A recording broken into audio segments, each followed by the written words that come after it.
Всем привет! Вы на канале Польза.нет, и здесь только подробные обзоры с целью сэкономить вам средства. И сегодня, скорее всего, у меня это получится, потому что сегодня я буду рассказывать вам о смартфоне ZTE Nubia Z60S Pro. Почти все ZTE-шки, во всяком случае, дорогие, я приобретаю, рассказываю вам о них, чем хорош этот аппарат. Помимо того, что у нас сейчас, допустим, вот для примера iPhone 15 Pro Max, 16 я уже заказал, через недельку я вам о нем расскажу, прожарю также на стримах. Этот девайс у нас в металлическом корпусе, прямые рамки, почти нет подбородка, может снимать на основной модуль в 8К 30 FPS, барабанная дробь 4К 120 FPS. Помимо этого ультраширик может снимать 4К 60 FPS. Есть телевик. И прямой экран, неплохой тач, хотя идеальным я его не назову. Быстрая зарядка. Повторяюсь, что я вот это вот дело гонял и жарил на канале для стримов. В течение нескольких часов полностью заряжал на время, чтобы вы увидели, за какое время в онлайне он заряжается. И разряжал, играя в играх.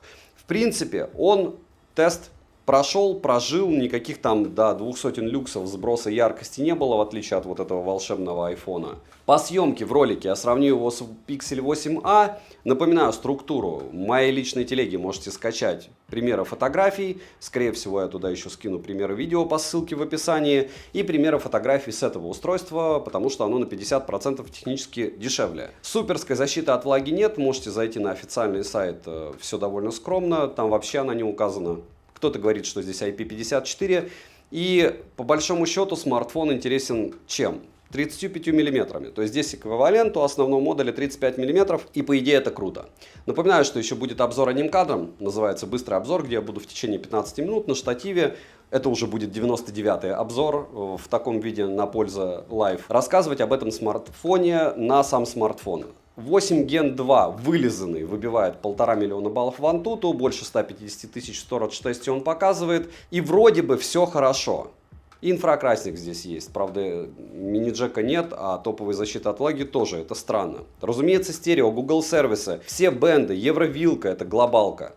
Я вообще, если честно, не видел, где китайские версии. И самое главное, вкусный ценник. Но все ли так великолепно, разумеется, я расскажу вам в ролике. Смотрим. Распаковка. Поставляется данная модель в интересно оформленной упаковке, на которой есть название и краткие характеристики у модели. Вместе с упаковкой мне прислали переходник для адаптера и защитное стекло, которое, разумеется, ни то ни другое мне не надо, потому что у него защитная пленка на экране с завода. Упаковка хорошая. В комплекте мы имеем сам смартфон, полупрозрачный пластиковый чехол. Кратко руководство, кабель для зарядки с Type-C на Type-C, блок питания на 80 Вт с евровилкой и ключ для извлечения прорезиненного слота под 2 сим-карты. Расширение внутренней памяти microSD-картой смартфон не поддерживает. Есть история, что есть еще китайская версия этого смартфона, но на Али я их не видел. Весит смартфон 223 грамма, а габариты составляют 163 на 76,3 на 9,2 мм без блока камер. И с ним 13,6 мм. 7 обзоров в неделю выгружаю, ежемесячно разыгрываю по одному смартфону, и на данный момент это Poco X6 Pro. Для участия в розыгрыше необходимо подписаться на этот YouTube канал с колоколом, оставить любой осмысленный комментарий под любым из роликов, и либо в комментарии, либо в описании своего канала указать свое имя в телеге. Подписаться на телеграм-канал скидок, где, к слову, Poco X6 Pro иногда бывает ниже двадцатника, и вы автоматически в розыгрыше. Все розыгрыши в конце каждого месяца на стриме, присутствовать на стримах не обязательно. Переходим к смартфону. Начнем. Поставляется данный девайс в черной, белой и мятной расцветке. Дизайн модели интересный, выглядит смартфон, как и практически все модели от этого бренда, футуристично. Собран Z60S Pro хорошо. Материалы тактильно приятные и качественные, тыльная часть выполнена из стекла, рамки из металла. Грани прямые, смартфон увесистый, но не тяжелый, да и в руке лежит он комфортно. Но, разумеется, одной рукой им пользоваться затруднительно, опять же, все зависит от размера ладони. Z60S Pro не имеет заявленной защиты от влаги и пыли, кто-то где-то видел IP54, но никакой там IP68, IP69K и рекламы по поводу этого нигде нет, кроме как у продавцов. То есть, если вы откроете официальный сайт Nubia, там на эту модель про защиту от влаги ничего. В документации тоже. Можете придумывать что угодно, продавцы. Но у меня одна Nubia уже тонула. Спасибо. И единственный смарт, который не подлежал восстановлению, это как раз ZTE-шный был. Далее, на корпусе расположена красная рельефная кнопка питания, качель регулировки громкости и удобный механизм переключения выключатель, на который можно повесить любую команду, к примеру, включение фонарика. Кнопки практически без люфта, небольшой есть. Кнопка механическая, вообще классная. Но лучше, разумеется, ее не мучить, потому что рано или поздно любая механика приходит в негодность. Далее с USB Type-C OTG версии 3.1 и K-порт, микрофоны и стереодинамики. Звучание в данной модели с поддержкой DTS Ultra, качество звука неплохое, громкости достаточно, плюс через настройки можно персонализировать звучание под свои предпочтения, так как есть кастомные эквалайзеры, готовые предустановки. Но перекос по динамикам просто лютейший, топовым звук я не назову. Вибромотор установлен неплохой, он настраиваемый, достаточно мощный, но не лучший и точно не BBK-евский какой-нибудь. Опять же, чтобы понимать, о чем я говорю, у любого OnePlus когда-нибудь у вас появится возможность такое в руках подержите, это я имею в виду продавцов или фанатов ZTE, и вы поймете, что такое хороший вибромотор. В моем понимании. Возможно, у вас будет другой взгляд. Мини-джек под наушники не завезли, что неудивительно. Хотя, опять же, без защиты от влаги топовый и без мини-джека. ZTE. Вы это что выгрузили? Летим дальше. Смартфон оснащен AMOLED Q9 дисплеем на 6,78 дюйма с разрешением 2800 на 1260 пикселей, со стеклом Long-CI и частотой обновления экрана максимум 120 Гц без поддержки технологии LTPO. И на этом они чуть-чуть сэкономили, что тоже отнесу к минусам. Экран прямой, рамки небольшие, цветовой охват 100% DCI-P3, подбородок в наличии, к слову. Матрица 10-битная с поддержкой 1,7 миллиарда цветов, соотношение сторон 20 к 9, контрастность 8 миллионов к 1 и плотность пикселей хорошая, 452 ppi, но это единственное, что здесь хорошо. Почему? Потому что заявленная яркость в пике 1200 нит. По моим замерам в пике 930 люксов, в максимуме 750 люксов. И в сравнении даже с смартфонами за $200, которые сейчас на рынке, у ZTE это худшая яркость экрана на пике. Я таких значений до 1000 вообще не помню ни у кого. Не говоря уже о шиме, потому что регулировка шима здесь 2160. Шим выше 25% не поднимается, если волшебным радексом измерять, а если прибором ДКА, то шим поднимается до отметки в 75%, и это тоже не космос, но вкупе с не лучшей цветопередачей, что я видел, очень плохо калибруется данный экран. Очень неравномерная подсветка. Понятно, она у всех неравномерная, но здесь прям совсем она неравномерна. И низкая яркость. Тест на частоту дискретизации касания выдал средний результат. При повседневном использовании в играх сенсорный отклик показал себя с одной стороны неплохо, с другой стороны в играх есть такое ощущение, что он не всегда срабатывает. Да, это после 20 минут игры, но все-таки мы рассуждаем о смартфоне. Камерафон ли это или игровой смартфон? Вот игровым, после того, как я его гонял на прожарке несколько часов, я назвать не могу. Потому что и греется он прилично, пусть и не критично. И тач отрабатывает не лучшим образом. Мультитач на борту и на 10 касаний экрана откликается довольно быстро. Полноценный АОД в наличии. Разблокировать экран можно при помощи сканера отпечатков, внедренного в экран распознаванием лиц и стандартными способами разблокировки. Сканер отпечатков пальцев расположен высоко, отрабатывает он в целом быстро и корректно, но без промахов не обходится. Распознавание лиц срабатывает отлично. Завести можно до 5 отпечатков пальцев, а биометрические данные можно только одного лица завести. Процессор установлен Qualcomm Snapdragon 8 Gen 2 с техпроцессом 4 нанометра, 8 ядрами и максимальной частотой в 3,2 ГГц. Графический процессор стандартно Adreno 740, оперативная память LPDDR5X и доступна на выбор 8, 12 и 16 ГБ. Внутренняя память UFS 4.0 на выбор 256 ГБ, 512 ГБ и 1 ТБ.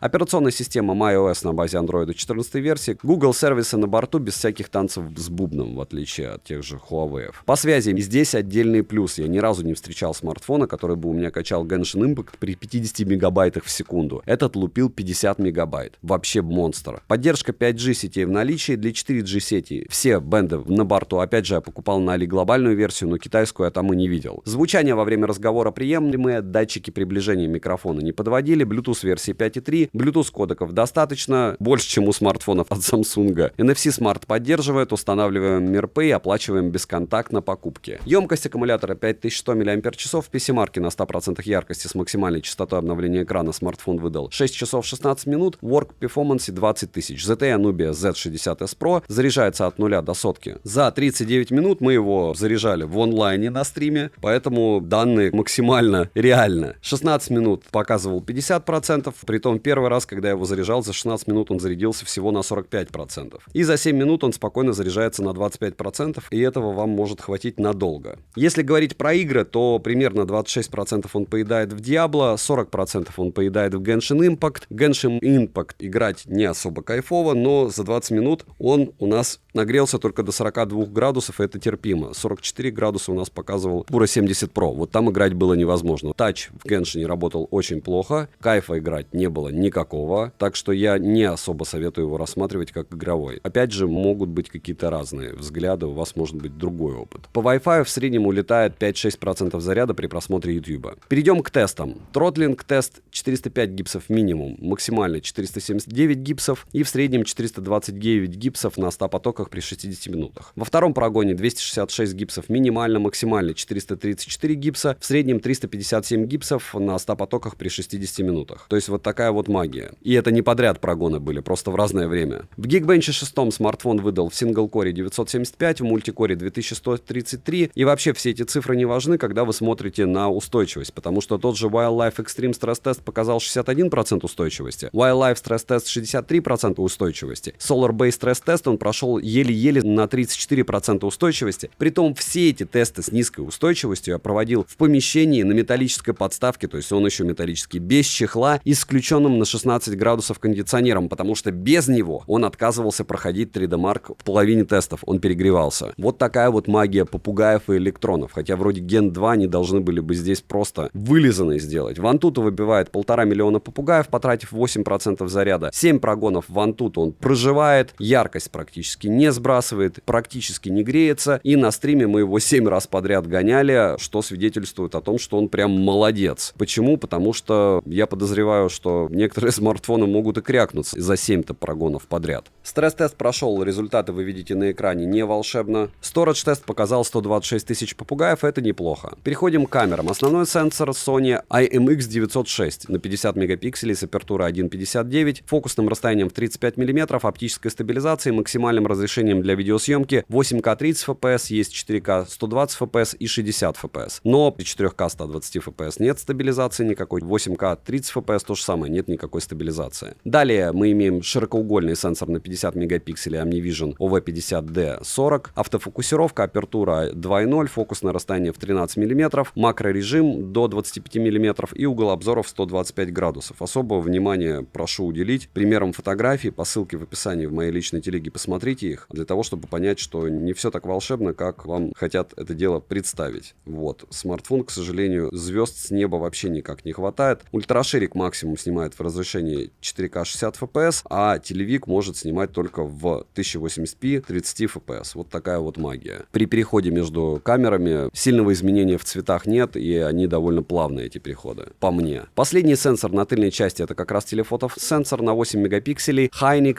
High 847 с апертурой 2.4, фокусным расстоянием 80 мм, автофокусом и оптостабом. Также есть спектральный датчик цветовой температуры. С фронта установлен 16-мегапиксельный сенсор с апертурой 2.45 и максимальным разрешением для видеосъемки, похожим на издевательство, 1080p 30 fps. Я сравнивал данную модель со смартфоном от Google Pixel 8a. При зумировании шумы есть у обоих моделей, детали изображения на основной сенсор у ZTE больше. Ко всему, пиксель изображения более контрастный, из-за этого меньше деталей в темных участках и в локациях с плохим освещением. Nubia показывает гораздо лучший результат, так как нет шумов, да и со светом он работает куда корректнее, но не во всех случаях, к слову. Стабилизация показала себя у Z60S Pro, по мне, ужасно. Фронтальный сенсор лучше у Pixel, несмотря на то, что он совсем не идеал тоже. И короткие примеры вы сейчас увидите, как и сравнение этих двух смартфонов. Помним, что Pixel на 50% дешевле. Вот 4К 60 FPS, ZTE может Nubia в 120 FPS снимать. В 120 FPS ролик я обязательно выгружу. Плюс для Nubia в том, что очень близко по цвету, но все равно перекручено, в отличие от Pixel. Pixel конкретно перекручен по цветам, как говорится, самым классическим образом, как мы любим. Если говорить про зум, X5 у Pixel выглядит вот так, X5 у ZTE выглядит вот так. При том, что ZTE может, разумеется, делать аж X15. Вопрос в другом, что вы с этого X15 сможете увидеть, но, опять же, при зуме в X5 надо смотреть на компе, потому что у меня шумы что там, что там. Но если на одинаковом примерно, вот он, скорее всего, эквивалент здесь будет 3,7. Даже, наверное, не 3,7. По масштабу 2,6. Даже не 2,6. 5 секунд. В общем, 3.2. 3.2 против X1. Вот. Против X5, точнее. Очень странное ощущение. Не скажу, что что-то плохо, прям что-то супер хорошо у Nubia. И вот этот вот плюсик-минусик тоже неудобный. Но можно включать на паузу. Жаль, что нельзя переключаться на фронтальный модуль. 120 FPS в телегу скину. Ну, на фронталку китайцы классическим образом забили 1080p. Не скажу, что у пикселя она идеальна. Я как раз, наверное, с пикселем все время и сравниваю по той причине, что фронталка здесь, ну, она а-ля старается под киношную картинку, но по факту я выгляжу намного хуже и по-другому. В плане цветов, теней и всего остального. С другой стороны, вы всегда можете решить для себя, лучше вот это вот 4К с таким непонятным фильтром, либо непонятно что в 1080p и 30 FPS. По мне равноценно, что то, что другое является печалью. Но у вас может быть другое мнение и должно быть другое мнение. Вот, чтобы вы увидели разницу. Кстати, сейчас 4К 120 FPS на Nubia, но вы увидите 60 FPS в ролике. Чтобы вы увидели разницу 35 мм. И, по-моему, 25 миллиметров эквивалент у пикселя. То есть реально специфика съемки, есть ощущение, что ты снимаешь на телевизор.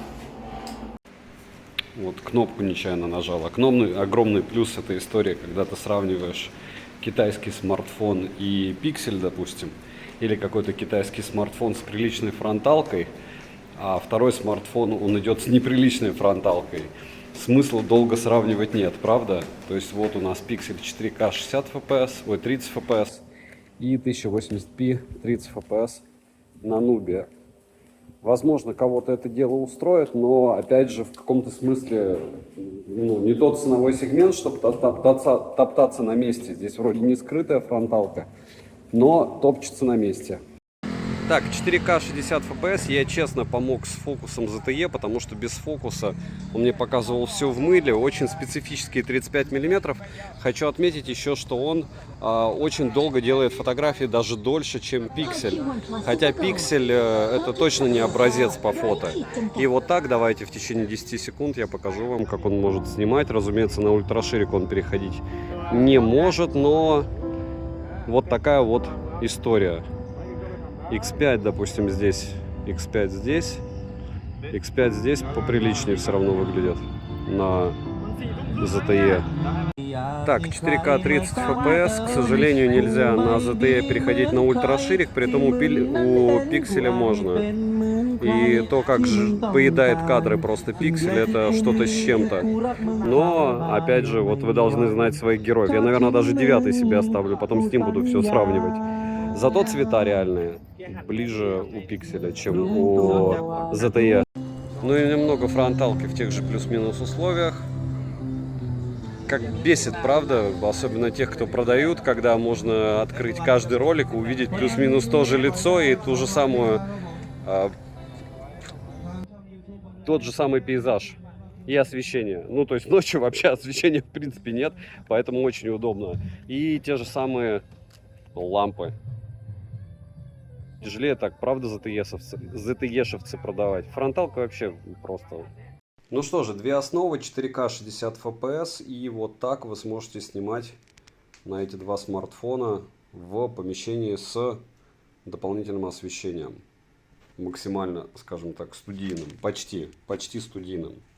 Если говорить про съемку на улице, я еще для вас пройдусь, но в целом вот так 4К 60 FPS смогут отрисовываться на этих смартфонах.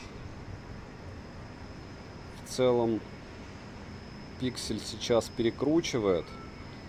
Nubia перекручивает тоже цвета, но значительно меньше, я вам скажу. И давайте зум. X5, допустим. Ну, по мне на пикселе мыло. Ну и опять же эквивалент это 3,6 примерно. Икса. Хотя здесь вопрос, конечно, открытый, что лучше. Не, на пикселе мутно все относительно того же смартфона от Nubia. Ну и снова фронталка. Видите динамический диапазон у Nubia. Видите как-то пластиковый человечка на пикселе. И кому что, как говорится, больше нравится, но и то, и другое малопотребно для использования. Менее потребно, конечно, у Nubia, потому что белое ты никак не покрасишь. Ну, то есть, вот, посмотрите. Если чуть дальше, может быть, что-то будет хватать. Нет. Сравнений мало не бывает, но одно могу сказать, что Nubia безумно жестко долго. Я не знаю, с чем это связано, но вот так. По поводу цветов, ближе все-таки Nubia, хотя она желтит прям конкретно, но здесь опять же теплый свет. Ну что же, 4К 60 FPS, фудблогинг 35 мм, и довольно непривычно так далеко отводить смартфон от еды, но с другой стороны удобно, потому что у тебя как на камере. Вот прям ощущение как на камере. Притом цвета чуть-чуть более блеклые. Чуть-чуть. Местами. Ну, очень близко, прям мега близко. Те зеленый он выкрутил чуть-чуть. Ну, плюс-минус. Очень-очень близко. Одна из лучших цветопередач, что я видел. Еда на ультраширик. Это была, разумеется, основа до этого. Камера слегка дышит. Но вот так. Так, 4К 60 FPS с доп. Освещением. Съемка, как всегда. Кофе. Мне не нравится, что с фокусом, но нужно подальше отводить. И тогда все будет хорошо. Паузу можно ставить. Нашел позицию, в котором фокус отрабатывал, и сейчас он опять отрубился. Вот так. Примерно где-то 15 сантиметров до сопла. Все. Пошло. Главное, как говорится, чтобы в смартфон не попало.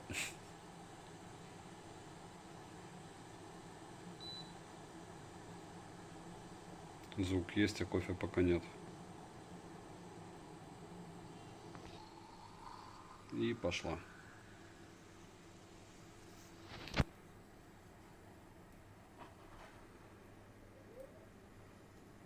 Ну, помогаю пальцем с фокусом. Помог. Будем смотреть,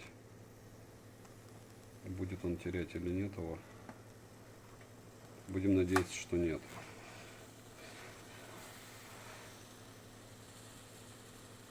Нет, теряет. Все равно теряет. Вот так помог еще раз.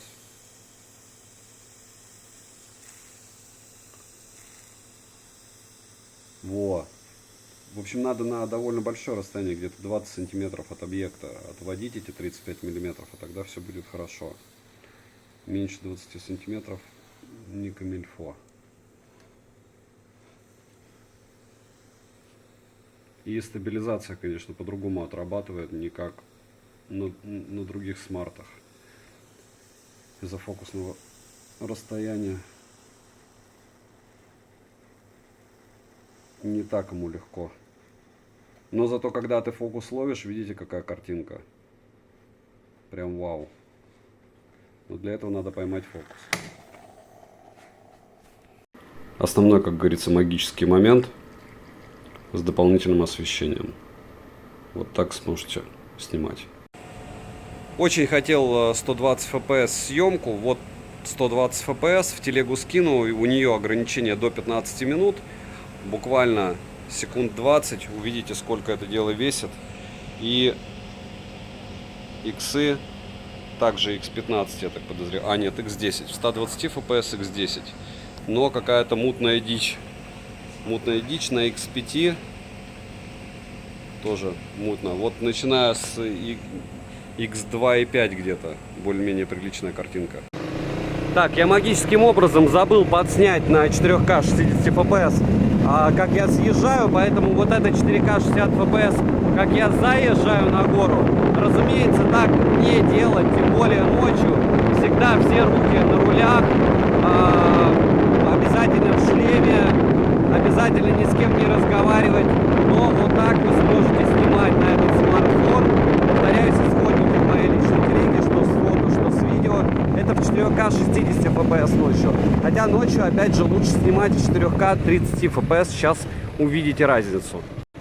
Так, кратко это и было 4К 30 FPS подъем. Сейчас вы увидите разницу в 4К 60 FPS.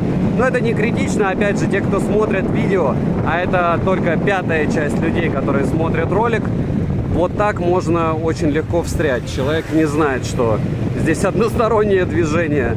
Так вот, вот так вы сможете снимать 4К 60 FPS на этот смартфон в движении. Так делать, разумеется, не стоит, но вдруг у вас будет пассажир, который захочет нарушать все и вся, ему тоже так делать не стоит, но вдруг пассажир будет закреплен. Вот так он сможет снимать по катушке. Так, 4К 60 FPS, перекресток, разумеется, вот так точно снимать нельзя ничего, но я уверен, что вам всем безумно интересно. Потому что ночь, потому что движение, потому что много света. И, в принципе, он показал себя по основному модулю. Ну, вы поняли как. Вот я вижу одни... Нельзя, разумеется, смотреть в экран. Но я вижу одни белые просто куски. На других смартах все лучше. Вот ультраширик, если что. И его тоже вам хватит. Это ультраширик в 30 FPS ночью. Тоже вы поняли, да? По поводу автофокуса вы тоже поняли, ночь. И фронталка 1080p 30 fps. Ночь. 4К 30 fps, съемка с одной руки. Вы бы знали, как он долго фотографирует и как это бесит. И приходится стоять и ждать. Теперь 4К 60 fps, и вместо фотографий нужно желательно водить медленно, потому что фоткать очень долго и очень мучительно. Вот так сможете снимать еду в магазине. Я уже перестал, видите, часовые ролики делать по 30 минут. Удобнее же и достаточно времени, чтобы оценить. Но напоминаю, что есть еще прожарки по 5 часов. Притом он автоматически включил улучшение, хотя его отрубал. Это фронтал. И еще раз, уже без улучшения. Фронталка. Основной модуль 4К 60 FPS и пончики, как в американских фильмах. Много разных пончиков на 35 миллиметров. Но вот реально 35 миллиметров надо прям очень плавно вести. Очень плавно, мега. И все равно камера, видите, дышит. То есть чуть ли не на штативе надо снимать все время.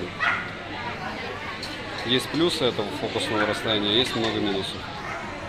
35 миллиметров, и сейчас я вам покажу, как получают кайф от работы. Вот так. Суши.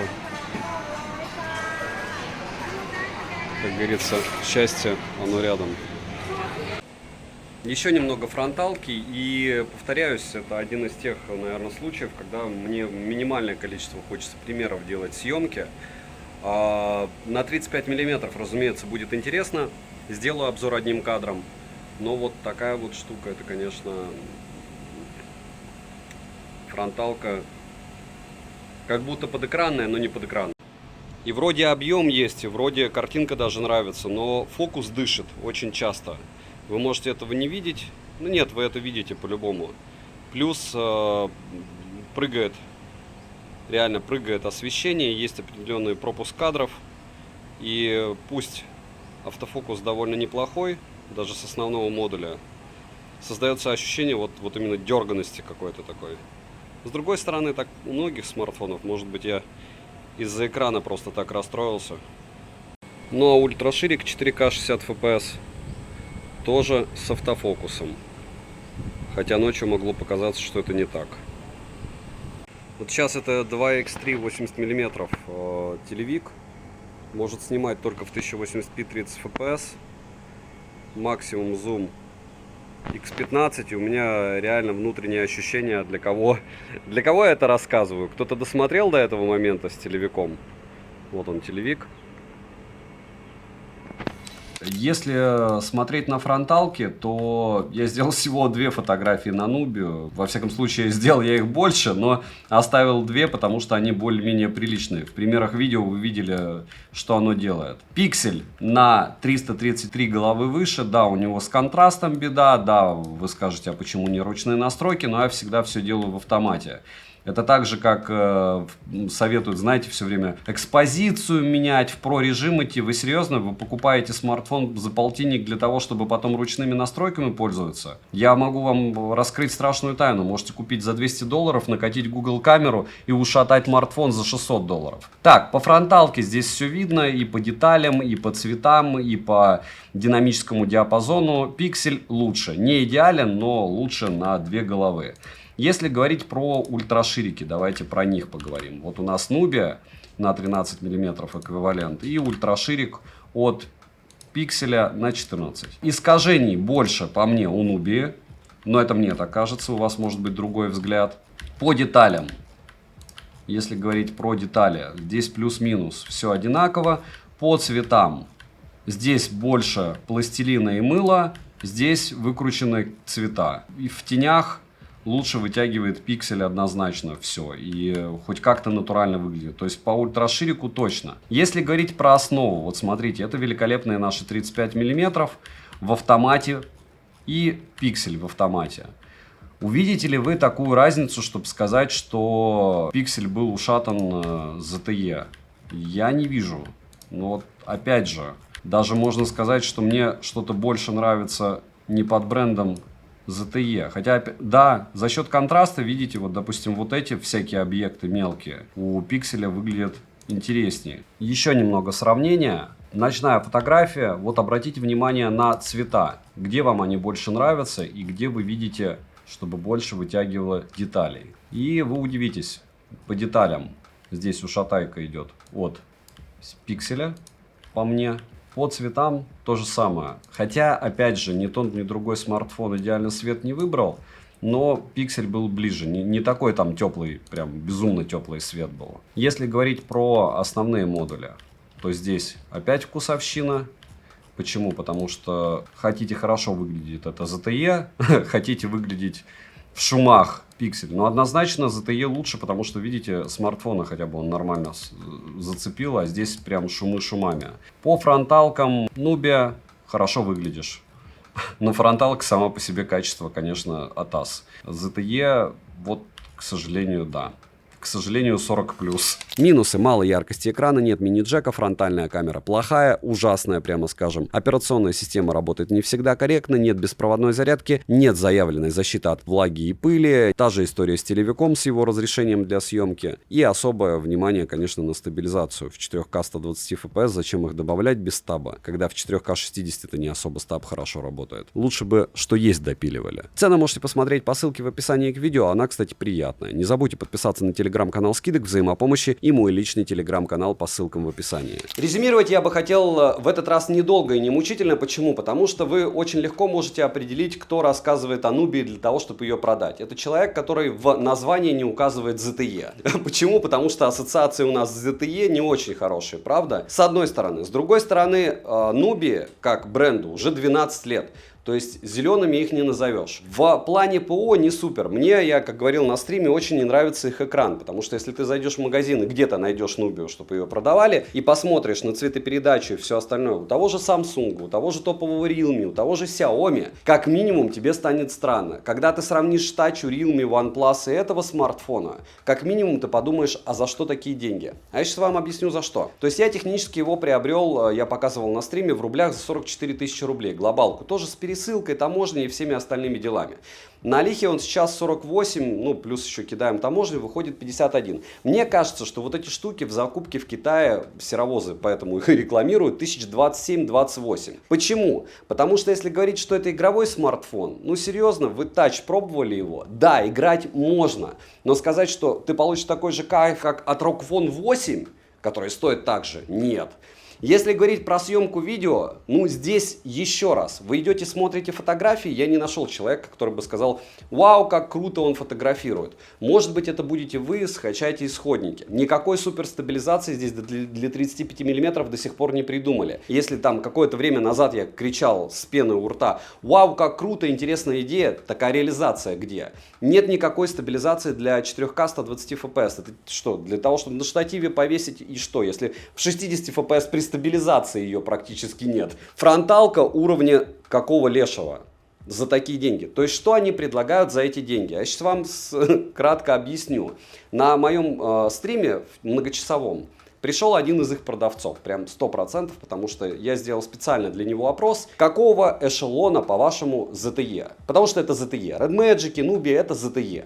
В моем понимании есть 3 эшелона смартфонов. А на данный момент во втором это всякие Motorola, ZTE, помимо этого, наверное, уже Tecno и Infinix, потому что они приподнялись с 3-го эшелона. 3-й это вообще ноунейм. Первые эшелоны Realme, Xiaomi, Яблоко, Samsung, Meizu между первым и вторым. Вот какого эшелона этот смарт? Может быть, для вас он реально первый эшелон. Но, повторяюсь, защиты от влаги топовой нет, мини-джека нет, яркость дно, где там хотя бы 2000 люксов, как у всех за $300, за 350. В итоге я не понимаю, за что такие деньги, потому что в полтинник можно купить S24 с Samsung, Xiaomi 14, Oppo Find X7 и вообще такое бешеное количество смартфонов, что я просто устану перечислять, начиная там с Poco F6 Pro и заканчивая еще чем-нибудь. Открывайте телегу скидок и листайте, там 50 штук, просто море. Либо они как-то с серовозами договорятся, чтобы у них ценник был ниже 40, и тогда я смогу его рекомендовать. Во всех остальных случаях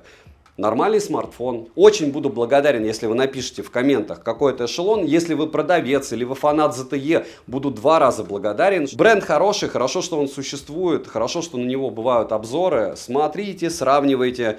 Экран у меня сильно не перегревался. Напоминаю, что если вы видите у кого-то, если в Гену играть долго, наверное, экран будет 44, при 44 градусах экрана играть уже очень некомфортно, вы это делать не будете. 46-48 это вообще вот так выкидывать в морозилку.